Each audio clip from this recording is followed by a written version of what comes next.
চলেছে এক শাপলা, আদি খুঁজে চলে স্বপ্নের সীমানা। জীবনের ঝর্ণার কথা শুনেছে সে দাদুর কাহিনী। ও আদি, ও আদি, যাও তুমি, যাও তুমি জীবনের ঝর্ণার খোঁজে। ও আদি, ও আদি, হারাবে না, হারাবে না জীবনের সন্ধানে তুমি প্রান্তরে।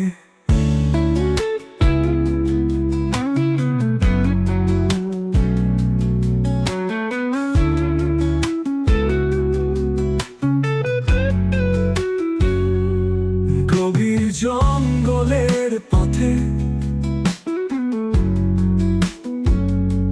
অজানা সব ধাঁধায় ভরা,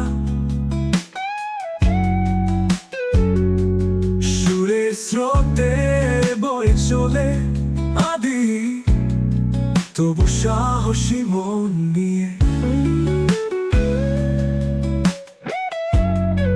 ও আদি, ও আদি, যাও তুমি, যাও তুমি জীবনের ঝর্ণার খোঁজে।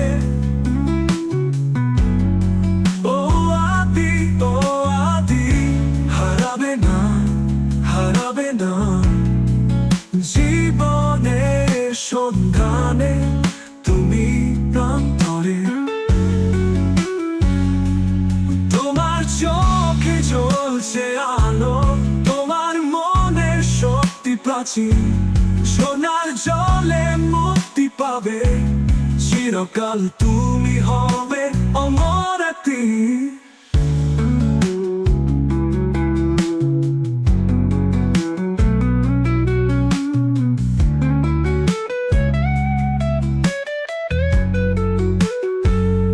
অবশেষে সেই ঝর্ণা পাবে, স্বপ্নের জলে নিজেকে খুঁজে। আদির গল্প চিরদিন রবে, জীবনের পথে সে থাকবে চলতে।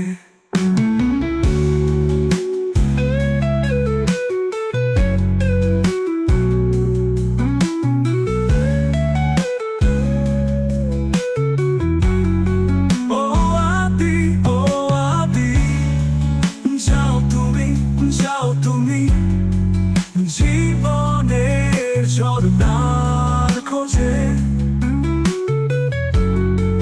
ও আদি, ও আদি, হারাবে না, হারাবে না জীবনের সন্ধানে তুমি প্রান্তরে।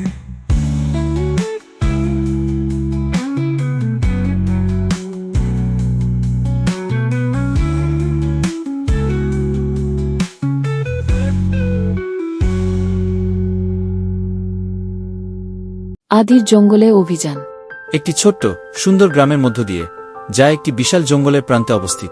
আদি একজন কৌতূহলী যুবক, তার দাদুর পাশে বসে আগুনের সামনে গল্প শুনছে। দাদু গল্প বলছে, জঙ্গলের গভীরে লুকিয়ে আছে কিংবদন্তি জীবন ফোয়ারা। এর জল চিরন্তন যৌবন ও গান প্রদান করে, কিন্তু এটি খুঁজে পাওয়ার যাত্রা বিপদের ভরা। আদি উত্তেজিতভাবে, একদিন আমি সেই ফোয়ারা খুঁজে বের করব দাদু। আমি এর রহস্য উদ্ঘাটন করব এবং এর জাদু গ্রামে নিয়ে আসব। দাদু হেসে, মনে রেখো আদি, জঙ্গল একটি জীবন্ত জিনিস, এটিকে সম্মান করো এবং এটি তোমাকে পথ দেখাবে, কিন্তু বেপরোয়া হলে এটি তোমাকে কোনো দয়া করবে না। আদি, আমি বুঝতে পেরেছি, আমি সাবধান থাকব। আদি দৃঢ় সংকল্প নিয়ে জঙ্গলের দিকে তাকা। আদি একটি সরু স্রোত পার হয়ে যায়। হঠাৎ একটি বানরের দল উপস্থিত হয়, উপরের গাছ থেকে দোল খেয়ে খেলা করছে।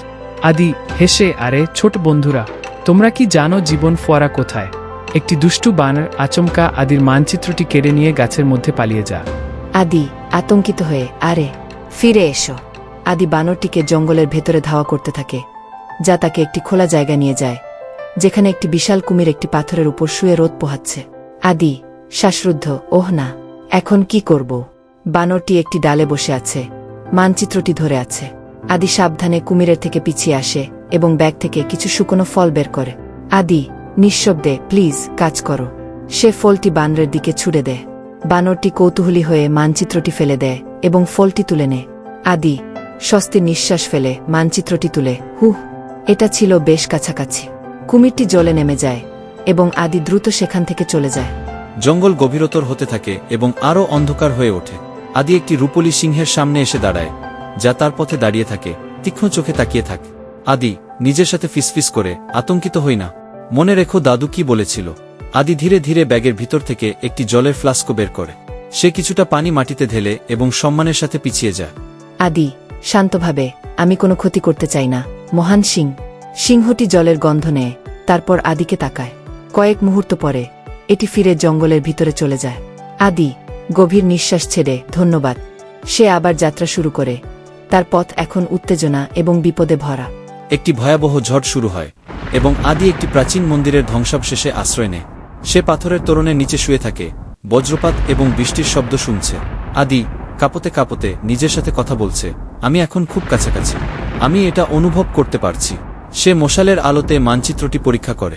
ঝড়টি বাইরে চলতে থাকে, কিন্তু আদি দৃঢ় প্রতিজ্ঞাবদ্ধ থাকে।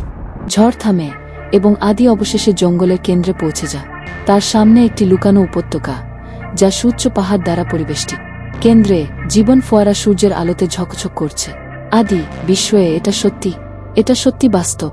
সে ফোয়ারার কাছে এগিয়ে যায়, জলের কিনারে হাঁটু গেড়ে বসে। সে তার প্রতিবিম্বের দিকে তাকায়।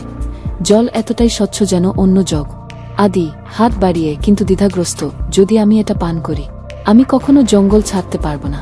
সে থেমে যায়, তার পরিবার, গ্রাম এবং তার অপেক্ষায় থাকা জীবনের কথা ভাবে। আদি ধীরে ধীরে হাত নামিয়ে এবং দাঁড়িয়ে থাকে।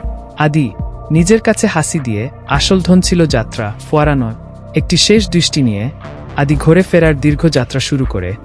এখন জঙ্গল তার স্মৃতি এবং শিক্ষার স্থান। আদি তার গ্রামে ফিরে আসে, যেখানে গ্রামবাসীরা এবং তার দাদু তার জন্য অপেক্ষা করছে। সবাই তাকে উল্লাস ও আলিঙ্গন দিয়ে স্বাগত জানা। দাদু গর্বের সাথে, তুমি ফিরে এসেছ আমার ছেলে, তুমি কি পেয়েছ?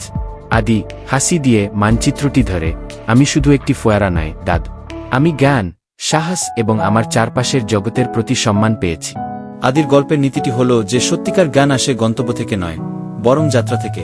আমরা যেসব চ্যালেঞ্জের মুখোমুখি হই এবং যেসব সিদ্ধান্ত গ্রহণ করি, সেগুলি আমাদের গঠন করে এবং আমাদের জীবনের সত্যিকারের ধনের দিকে নিয়ে যায়, সাহস, সম্মান এবং বোঝাপড়া।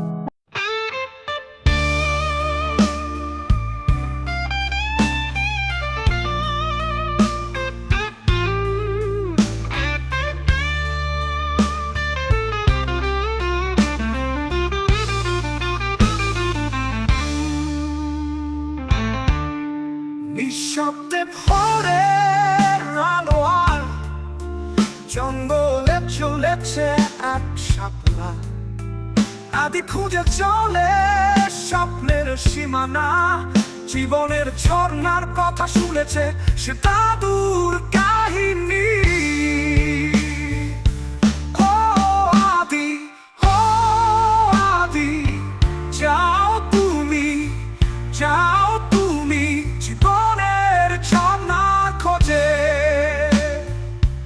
ও আদি, ও আদি, হারাবে না, হারাবে না জীবনের সন্ধানে তুমি প্রান্তরে।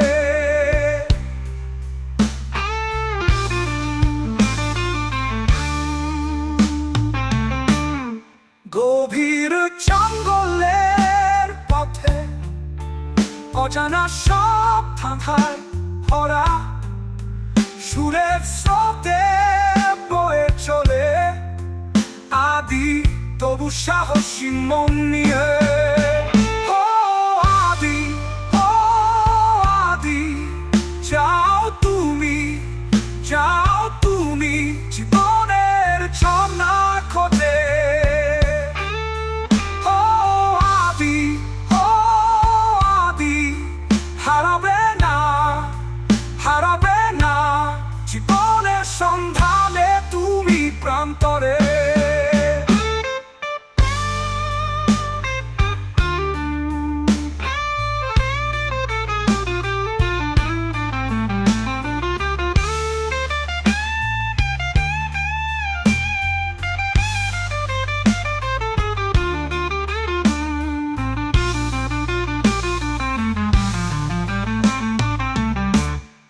তোমার চোখে জ্বলছে আলো, তোমার মনের শক্তি প্রাচীন, ঝর্ণার জলে মুক্তি পাবে।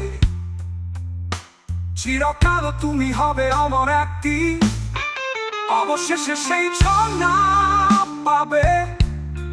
স্বপ্নের জলে নিজেকে খুঁজে, আদির গল্প চিরদিন রবে। জীবনের পথে সে থাকবে চলতে। ও আদি, ও আদি, যাও তুমি, যাও তুমি জীবনের ঝর্ণা খোঁজে। ও আদি, ও আদি, হারাবে না, হারাবে না জীবনের সন্ধানে তুমি প্রান্তরে।